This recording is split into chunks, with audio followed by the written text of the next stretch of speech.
For hundreds of thousands of years, the human animal has cast its anxious gaze outward, desperately seeking the source of its inevitable destruction. We look upward to the heavens with a primal, deeply ingrained and ancient dread. We anxiously scan the darkening horizons for the violent arrival of storms, the sudden blinding strike of lightning, and the unpredictable, chaotic wrath of the skies. We look out at the vast, churning, fathomless oceans and feel the cold, suffocating grip of thalassophobia. We are inherently terrified of the unseen leviathans and the crushing, freezing pressure that dwells within the pitch-black abyss. But our greatest, most profound, and undeniably most dangerous illusion of safety lies completely hidden from our eyes. It is an incredibly fragile illusion that rests directly beneath the soles of our shoes. We possess a blind, absolute, almost religious faith that the solid, cold earth we stand upon will always blindly support our weight. We truly believe the ground is permanent, an unyielding, dead, passive foundation upon which we can confidently construct our towering empires, our cozy homes, and our fragile, temporary futures. We pave the ancient earth with heavy gray concrete. We aggressively pierce it with forged steel, and we treat the natural world as an inanimate slave to our relentless industrial desires. But what happens when that silent, steadfast, ancient foundation fundamentally and violently betrays you? What happens when human arrogance pushes those ancient geological boundaries far beyond their breaking point?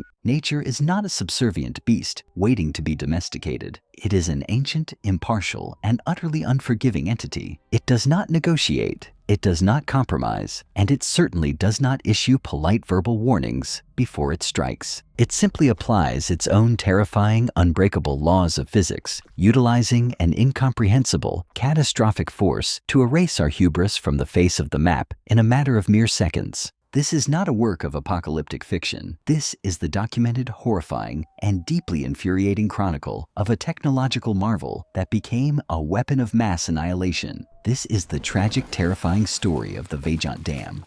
The era was the late 1950s. The geopolitical and economic landscape of Europe was rapidly, aggressively shifting. Italy, a proud nation still carrying the deep, bleeding economic and physical scars of the Second World War, was desperately hungry for a miraculous rebirth. The country was aggressively pushing toward rapid, unstoppable industrialization, demanding massive, unprecedented amounts of electrical power to fuel its newfound ambitions. In the deep, lush, and perfectly isolated alpine valleys of northern Italy, specifically the breathtaking Piave River Valley, a dark alliance was formed. The Italian government, working hand in hand with a powerful, monopolistic, and politically untouchable energy corporation known as SAD, saw a golden opportunity. They decided to construct a permanent monument to human engineering, a structure so massive, so awe-inspiring, it would serve as a triumphant geopolitical statement to the entire watching world. They would build the Vajont Dam. It was meticulously designed to be the tallest, thinnest, and most elegant double-curvature concrete arch dam on the entire planet. Soaring and impossible, dizzying 262 meters high into the cold alpine sky, taller than most modern skyscrapers, it gracefully, yet arrogantly, bridged the steep rocky walls of the narrow gorge. From a purely architectural standpoint, it was an absolute masterpiece, a breathtaking, pristine, white, indestructible shield of concrete designed to hold back the wild, untamed alpine waters. But this massive, heavy monument to human pride was being constructed in a highly precarious, historically cursed, and geologically fatal location. The dam was anchored directly at the deep, shadowy foot of an ancient looming mountain, known to the local terrified villagers for centuries as Monte Toc. In the ancient local dialect, the name Monte Toc translates literally and ominously to the Walking Mountain or the Rotten Mountain. It was a terrifying moniker earned through generations of observed, deadly geological instability. As the massive gray concrete foundations of the dam were being aggressively poured into the earth, a chorus of desperate, urgent warnings began to echo through the valley. Independent geologists, brave local journalists, and terrified villagers raised absolute frantic alarms regarding the structural integrity of the mountain resting above the proposed lake. The geological truth they uncovered was deeply, profoundly terrifying. The bedrock of Monte Toc was not made of solid, unyielding stone. It was a fragile, highly unstable, heavily layered composition of fractured limestone and slick, slippery clay. The scientific community explicitly warned that if the deep valley was artificially filled with millions of tons of heavy water to create the massive reservoir, the water would aggressively seep into the porous clay base of the mountain, heavily lubricating the ancient fragile rock layers. This hydrostatic pressure would inevitably cause the entire face of the mountain to catastrophically shear off and collapse directly into the artificial lake. But the wealthy, untouchable executives at the Sade Corporation, heavily backed by corrupt, ambitious politicians in Rome, completely and callously ignored the science. Human pride, insatiable financial greed, and a rigid, unyielding construction timeline took absolute precedence over logical, basic safety protocols. The brave, outspoken journalists who attempted to expose the fatal geological flaws were aggressively sued,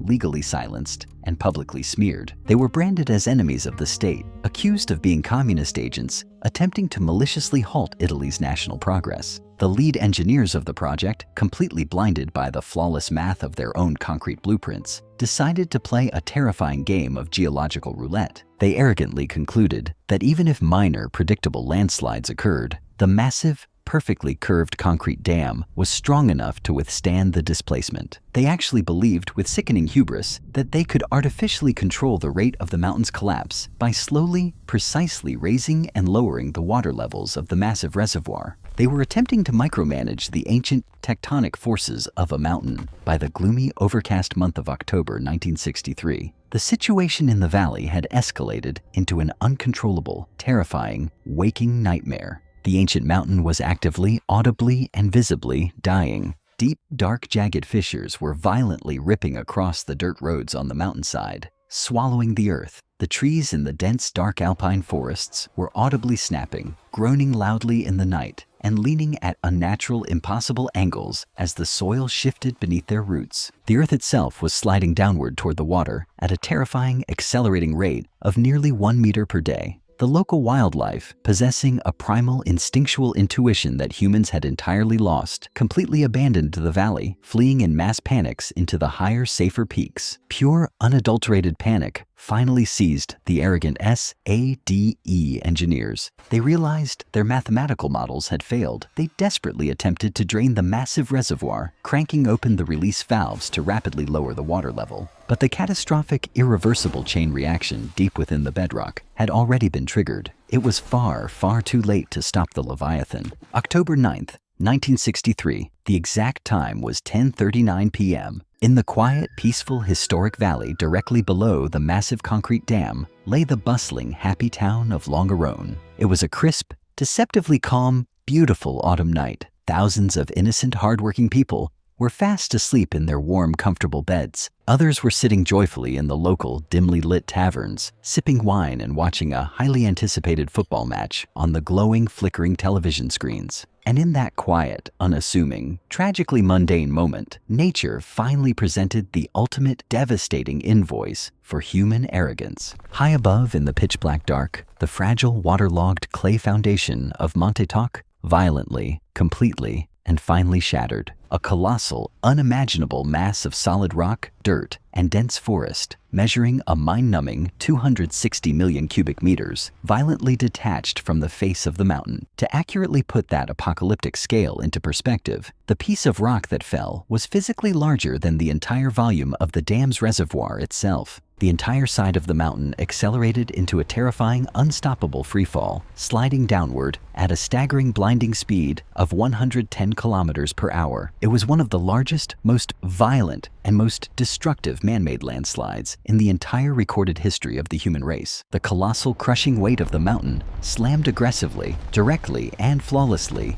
into the deep, completely full artificial lake. According to the absolute laws of basic physics, if you drop a heavy stone into a glass of water, the water is displaced and overflows the rim. But the volume of water resting peacefully in the Vajont reservoir that night was an astronomical 50 million cubic meters, squeezed instantly and violently by the massive, crushing downward force of the falling mountain. The trapped water had absolutely nowhere to go but up. The dark water was violently, aggressively ejected from the lakebed, shooting straight up into the pitch-black, starry night sky. Above the lip of the pristine, white, concrete dam, an impossible, apocalyptic wall of pitch-black water formed rapidly in the dark. It rose to an incomprehensible, terrifying, sky-blocking height of 250 meters. It was a solid, churning, aggressive wall of heavy water thick mud, and crushed trees, reaching the dizzying height of an 80-story skyscraper. This dark liquid leviathan briefly hung suspended in the freezing air, blotting out the moon and the stars, defying gravity for one horrific second. And then, gravity aggressively pulled the unimaginable mass over the edge of the concrete dam. The mega-tsunami plunged down into the narrow, rocky alpine gorge,